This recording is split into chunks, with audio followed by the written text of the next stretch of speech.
Brought to you by Vigor, co-powered by Sensodyne and Vimal. ಬಾಯಲ್ಲಿ ಹೇಳಿ ಕೇಸರಿ.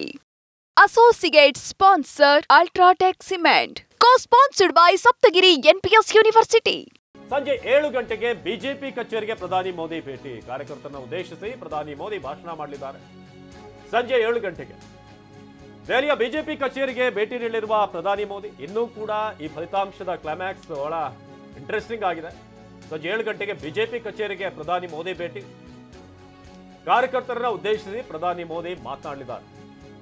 297 ಸದ್ಯಕ್ಕೆ ಲೀಡ್ ಇರುವಂಥದ್ದು ಎನ್ಡಿಎ, ಹಾಗೇನೆ 228 ಇಂಡಿಯಾ. ಯಾವ ಪಕ್ಷಕ್ಕೂ ಕೂಡ ಸ್ಪಷ್ಟವಾದಂಥ ಒಂದು ಪಕ್ಷವಾಗಿ ನೋಡಿದ್ರೆ ಬಹುಮತ ಅನ್ನೋದು ಸಿಕ್ಕಿಲ್ಲ. ಸೊ ಕಾರ್ಯಕರ್ತರನ್ನ ಉದ್ದೇಶಿಸಿ ಪ್ರಧಾನಿ ಮೋದಿ ಭಾಷಣ ಮಾಡಲಿದ್ದಾರೆ. ಆದರೆ ಅದರೊಳಗೆ ಬಹುತೇಕ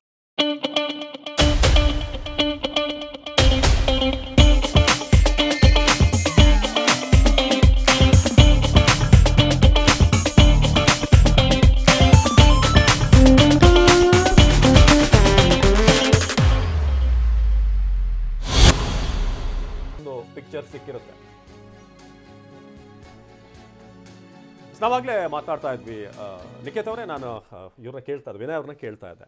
ಸೊ ಯಾಕೆ ಅಮೇಠಿ ಮತ್ತು ಅಯೋಧ್ಯೆಯಲ್ಲಿ ಏನು ವರ್ಕ್ ಆಗಲಿಲ್ಲ, ಏನು ಮಿಸ್ ಆಯಿತು ಅನ್ನೋದ್ರ ಬಗ್ಗೆ ನಿಮ್ಮ ಎಕ್ಸ್ಪ್ಲನೇಷನ್ ಇತ್ತು ಅಂತ ಅನ್ಸುತ್ತೆ ಕೇಳ್ತಾ ಇದ್ದೆ. ಜೊತೆ ಮತ್ತೊಂದು ಬ್ರೇಕಿಂಗ್ ಬರ್ತಾ ಇದೆ. ನಾಳೆ ದೆಹಲಿಯಲ್ಲಿ ಎನ್ಡಿಎ ನಾಯಕರ ಮೀಟಿಂಗ್ ಇದೆ. ಅಫ್ಕೋರ್ಸ್ ಈ ಬಾರಿ ಬಿಜೆಪಿ ತುಂಬಾ ಪ್ರೊಆಕ್ಟಿವ್ ಆಗಿದೆ. ನಾಳೆ ದೆಹಲಿಯಲ್ಲಿ ಎನ್ಡಿಎ ನಾಯಕರ ಸಭೆಯಲ್ಲಿ ಸರ್ಕಾರ ರಚಿಸುವ ಬಗ್ಗೆ ಸಹಜವಾಗಿ ಒಂದು ನಿರ್ಧಾರ ಮಾಡುವಂಥದ್ದು ಅಥವಾ ಎನ್ಡಿಎ ನಾಯಕರ ಜೊತೆಗೆ ಒಂದು ಕೋರ್ಡಿನೇಷನ್ಸ್ ಕೂಡ ಮಾಡುವಂಥ ಸಾಧ್ಯತೆ ಹೆಚ್ಚಿರುತ್ತೆ. ನಾಳೆ ದೆಹಲಿಯಲ್ಲಿ ಎನ್ಡಿಎ ನಾಯಕರ ಸಭೆ, ಇದ್ರ ಜೊತೆಗೆ ಒಂದು ಪ್ರಶ್ನೆ ಇರುವಂಥದ್ದು ಅಂದರೆ ಎನ್ಡಿಎ ವಿಸ್ತರಣೆ ಆಗತ್ತಾ ಅನ್ನುವಂಥದ್ದು ಒಂದು ಪ್ರಶ್ನೆ ಇದೆ. ಯಾಕೆಂದರೆ ಈ ಒಂದು ಸಭೆಯಲ್ಲಿ ನೋಡ್ತಾ ಇದ್ದಾರೆ ಅಫ್ಕೋರ್ಸ್ ಬಿಜೆಪಿ ಯಾವ ರೀತಿ ಸರ್ಕಾರವನ್ನು ರಚಿಸೋ ಮಾಡೋದಕ್ಕೆ ಈಗೆಲ್ಲ ಇದೇ ಅಂಕಿಅಂಶಗಳಿದ್ರೆ ಸಹಜವಾಗಿ ಅವ್ರು ಸರ್ಕಾರ ಫಾರ್ಮ್ ಮಾಡ್ತಾರೆ.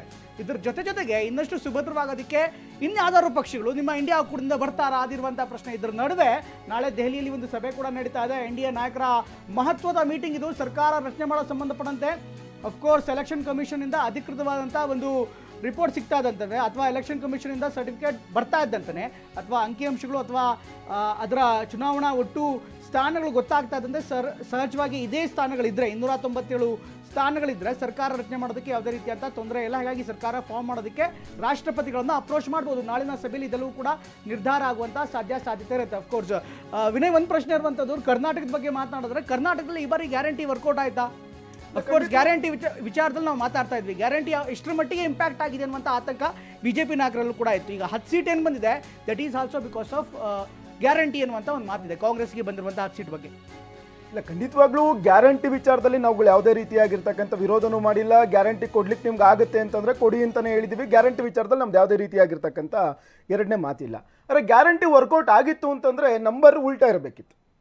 ಅಟ್ಲೀಸ್ಟ್ ಕಾಂಗ್ರೆಸ್ ಇಷ್ಟು ದೊಡ್ಡ ಸರ್ಕಾರವಾಗಿ 136 ಜನ ಶಾಸಕರು ಇಟ್ಕೊಂಡು ಬಹಳ ದೊಡ್ಡ ಲ್ಯಾಂಡ್ಸ್ಲೈಡ್ ವಿಕ್ಟರಿಯನ್ನು ಕಳೆದ ವಿಧಾನಸಭೆ ಕೇವಲ 1 ವರ್ಷದ ಹಿಂದೆ ತಗೊಂಡಂಥ ಸರ್ಕಾರಕ್ಕೆ ಇದು ಬಹಳ ಮುಜುಗರದ ಸಂಗತಿ. ಮತ್ತು ಎಷ್ಟರ ಮಟ್ಟಿಗೆ ಜನ ಇವರನ್ನ ತಿರಸ್ಕರಿಸಿದ್ದಾರೆ ಅಂತಂದ್ರೆ, ಸ್ವತಃ ಸಿದ್ದರಾಮಯ್ಯನವರ ಮೈಸೂರು ಕಾನ್ಸ್ಟಿಟ್ಯೂನ್ಸಿ ಸೋತಿದೆ, ತನ್ನ ಮಗನನ್ನ MLC ಮಾಡಿಕೊಂಡು ತನ್ನ ಬಂಡೆ ಇಡೀ ರಾಜ್ಯದ ದೇಶದ ಎಲ್ಲ ಸ್ಟ್ರಾಟಜಿಸ್ಟ್ ಕಾಂಗ್ರೆಸ್ ಎಲ್ಲೆಲ್ಲಿ ಸಮಸ್ಯೆಗೆ ಬರುತ್ತಲ್ಲ ಹೋಗಿ ಫೈಟ್ ಮಾಡ್ತಕ್ಕಂಥ DK ಶಿ ತನ್ನ ತಮ್ಮನ್ನು ಗೆಲ್ಲಿಸ್ಕೊಂಡು ಮಾತಾಡ್ತೀನಿ. ತುಂಬಾ ಇಂಟ್ರೆಸ್ಟಿಂಗ್ ಆದ ಅಬ್ಸರ್ವೇಷನ್ಸ್ ಇದೆ. ಹಳೆ ಮೈಸೂರು ಭಾಗದಲ್ಲಿ ಒಕ್ಕಲಿಗ ಡಾಮಿನೆನ್ಸ್ ಇರೋ ಕಡೆಯಲ್ಲಿ ಕಾಂಗ್ರೆಸ್ ಪರ್ಫಾರ್ಮ್ ಮಾಡಿಲ್ಲ. ಈ ಬಗ್ಗೆ ರಿಯಾಕ್ಷನ್ ತಗೋತೀನಿ. Brought to you by Vigor, co-powered by Sensodyne and Vimal. ಬಾಯಲ್ಲಿ ಹೇಳಿ ಕೇಸರಿ. Associate sponsor Ultratech Cement. Co-sponsored by Saptagiri NPS University.